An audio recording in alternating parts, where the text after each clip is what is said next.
Vuelta a España, starting off with a team time trial, not the most original idea, but unlike the other two Grand Tours this season, at least we're in the right country. Urban course, lots of roundabouts, some cobbles, but only 12.6 kilometers. A few odd moments, a mechanical off the start line for Katusha, FDJ's Nasser Bouhanni coming around Kenny Elissonde out of a roundabout to keep him in the group, but most teams took a let's not lose it here approach. It's understandable after Garmin's disaster at the Giro, though the 27 seconds lost by Sky and Chris Froome was probably more than they wanted to give up. Giro team time trial winner Orica Greenedge wasn't at their best with a few less than mechanical rotations, but they still set a good early time until Cannondale clipped it by a fraction of a second. But it was a stacked and motivated Movistar team with perhaps illegally high shoe covers who took the definitive win, keeping all 9 riders to just outside the closing meters and giving Jonathan Castroviejo his second stint in the leader's jersey.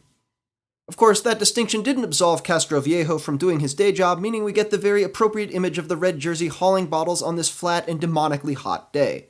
Despite the unusual sight of the number 1 Dossard up the road, the day's break was not so strong, and while the field milked it as best they could, GC teams had to do a little work before the sprinters took over.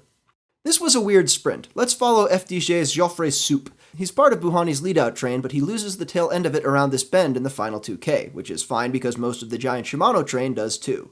At the next corner, a Giant Shimano rider touches wheels and unclips, and Soup barely makes it going the long way around.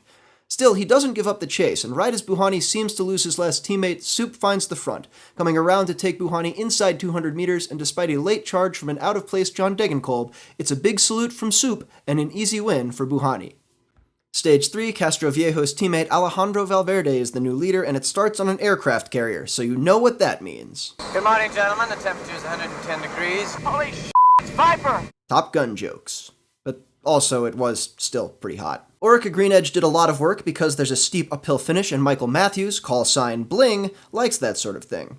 Not a lot of combativity during the day. Luis Masbonet of Caja Rural dropped his breakaway companions to take the KOM lead, but at 13k to go, Adam Hansen chimed in. Tower, this is Ghost Rider requesting a flyby. Negative, Ghost Rider, the pattern is full.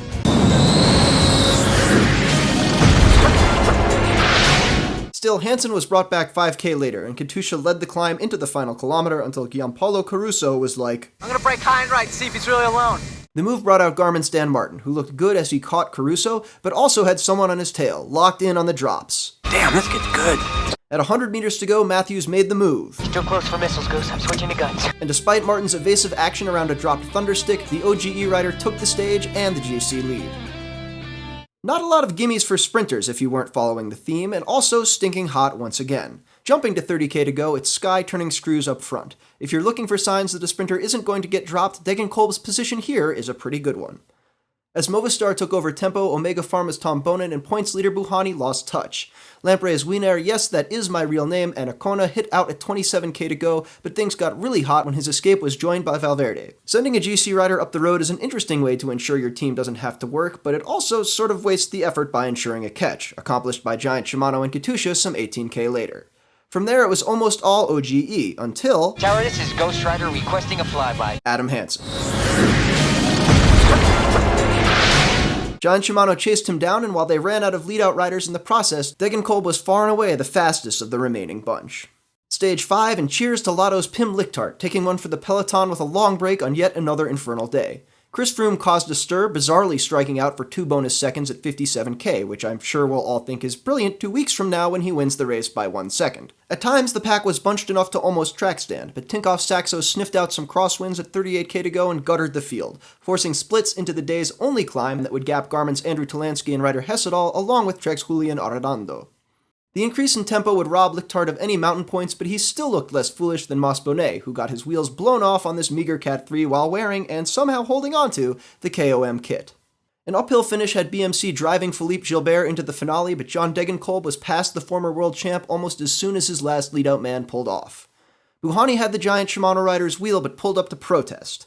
I can't fault him for being upset with the thundersticks, but watching on replay, it looks like if he'd had the legs to win, he could have found the space, too. I'm Cosmo Catalano, and that's how the race was won.